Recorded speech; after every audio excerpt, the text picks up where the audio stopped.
vocês estão vendo que maravilha é ouvir e estar presente sobre a figura de Alta de Souza, apresentada por Carlos Castilho. Você tem livros sobre o tema, não é verdade? Isso, exatamente. Pode mostrar para os nossos... Tenho, inclusive... Aqui o Horto, por exemplo. O Horto, esse livro, é um livro de Ana Laudelina, O Horto, Outros Poemas em Ressonância, que corresponde naturalmente à 5ª edição hoje. E é um dos livros mais completos, porque não só ela apresenta os poemas originais, em torno de 132 poemas que foram inicialmente publicados no Horto Diógenes, mas ela garimpa vários poemas que estavam já arquivados no livro Dálias. Porque, na verdade, Dálias era o nome anterior do Horto.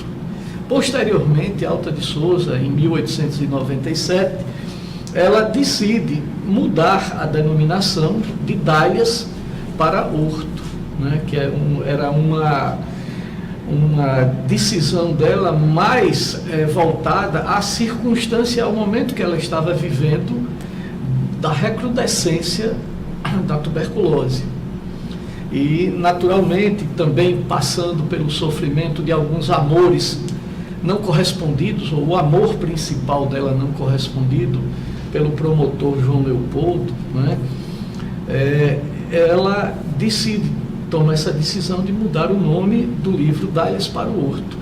Mas as pessoas aqui... Você fala sobre o poder da poesia de Alta de Souza, que é Sim. extraordinário, Sim. mas também o valor rítmico, o valor melódico Exato. que você aproveitou na... Exato. Tanto assim que os poemas de Alta de Souza, mesmo na década de no século oitocentista, eles começam a ser musicados, né? Então foram musicados por inúmeros excelentes violonistas, dentre os quais o próprio Eduardo Medeiros, né, que foi o autor da nossa inesquecível do hino do Rio Grande do Norte, ou melhor, de Natal, Praieira. Um detalhe que é preciso ser dito é que Carlos Castilho é sobrinho neto de Otoniel Menezes, o autor, com Eduardo, do Praieira, que é Serenata do Pescador, mas o povo começou a chamar Praieira. Exato. E ganhou esse nome. Até Lady Câmara, que é uma das maiores musicólogas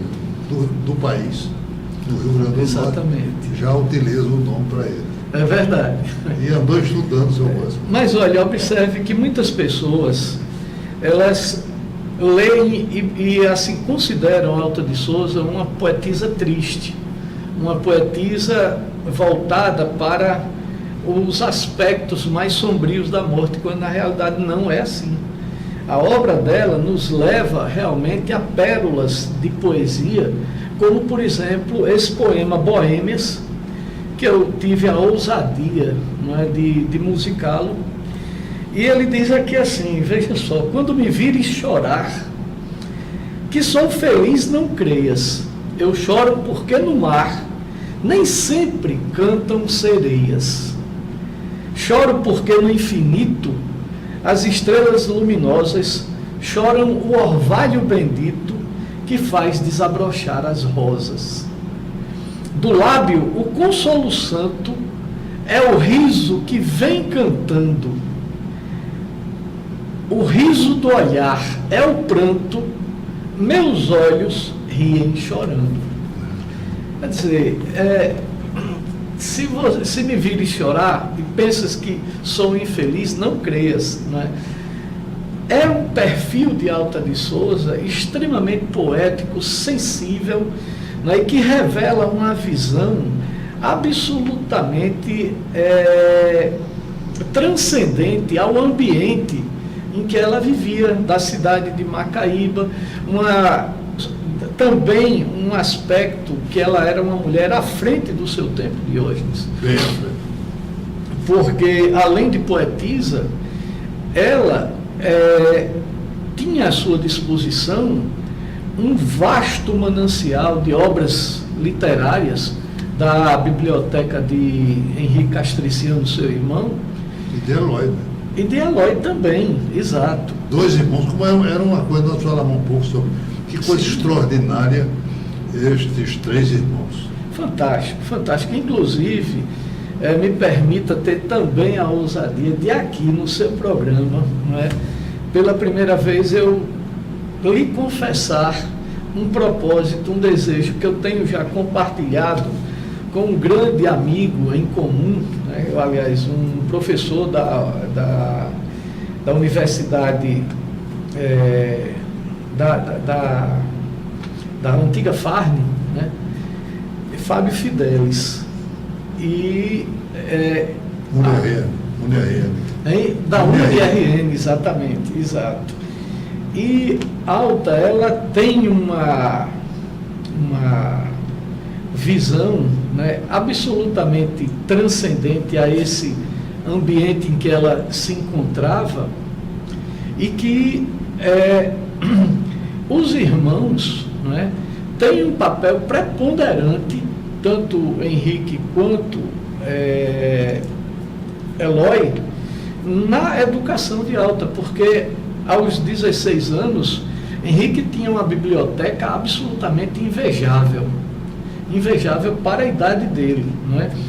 E Alta, quando ela termina o estágio educacional dela em Recife, no Colégio São Vicente de Paula, ela fez apenas 3 anos, mas foi uma pessoa laureada.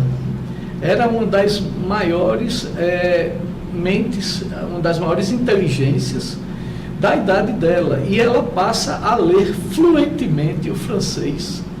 Ela passa a falar o francês, inclusive tem poemas em francês que ela escreveu, não é? E ler também os maiores escritores intelectuais daquela época, como Bossuet, Fénelon, Lamartine, Victor Hugo, que foi, inclusive, um predecessor do espiritismo, né, da doutrina espírita. Victor Hugo, autor dos Miseráveis, né, uma obra inesquecível, ele, inclusive, era um estudioso da fenomenologia daquela época espírita, através das mesas girantes. Olha, até há um trabalho de Victor Hugo que já foi atribuído ter sido uma obra já, como é que se chama, transcrita, psicografada, Sim. Que é a primeira obra dele. Curiosamente, ele se dedicou a uma rainha de Portugal, Inês, que Camões apresentou e ficou para o Brasil como Camões, mas está aí em Victor Hugo, e já foi apresentado a sua primeira obra de importância maior, que era sobre Inês posta em sossego da linguagem camoniana. Sim. Inês de Castro, a rainha, a princesa, que depois foi rainha. Sim. E ele já apresentou como um trabalho dele, mas há pelo menos discussão já sobre o tema. Exato. Há muitas discussões quanto exatamente a essas obras que são, na realidade, objeto de psicografias, né? Mas esse trabalho que você, inclusive, vinha observando e falando sobre Alta de Souza, né, de Chico Xavier, nós verificamos conexões. Por exemplo, Diógenes, há rimas que Alta de Souza empregava no horto, olhos com abrolhos. Ela utiliza essa rima em não menos de, pelo menos, 12 poemas no livro Horto. Curiosa essa observação. E nós vamos encontrar a mesma rima nesse livro aqui, que é o livro de Alta de Souza, Gentil Mensageira do Amor, psicografada por Chico Xavier. Nós vamos encontrar determinados aspectos que mostravam que Alta de Souza era uma pessoa à frente do seu tempo e não era, como muita gente leva a crer, uma pessoa, muitos dos seus leitores levam a crer, uma poetisa triste, melancólica, porque ela, na realidade, ela tinha uma visão muito além do seu tempo, como, por exemplo, ela foi uma das signatárias de um movimento que surgiu no século XIX em favor de um capitão do exército francês, Dreyfus, né, em que, acusado de traição, havia desencadeado todo um movimento, havia sido preso e desencadeado todo um movimento de solidariedade, não é, por parte da sociedade francesa, dentre os quais Émile Zola. Jacques, exatamente. E Émile Zola, ele foi um dos signatários e defensores de Dreyfus, que depois chegou a ser inocentado. Meus amigos, que coisa maravilhosa nós estamos aqui com o Castim, só que o tempo voa, nós temos um minutinho de intervalo e voltamos já.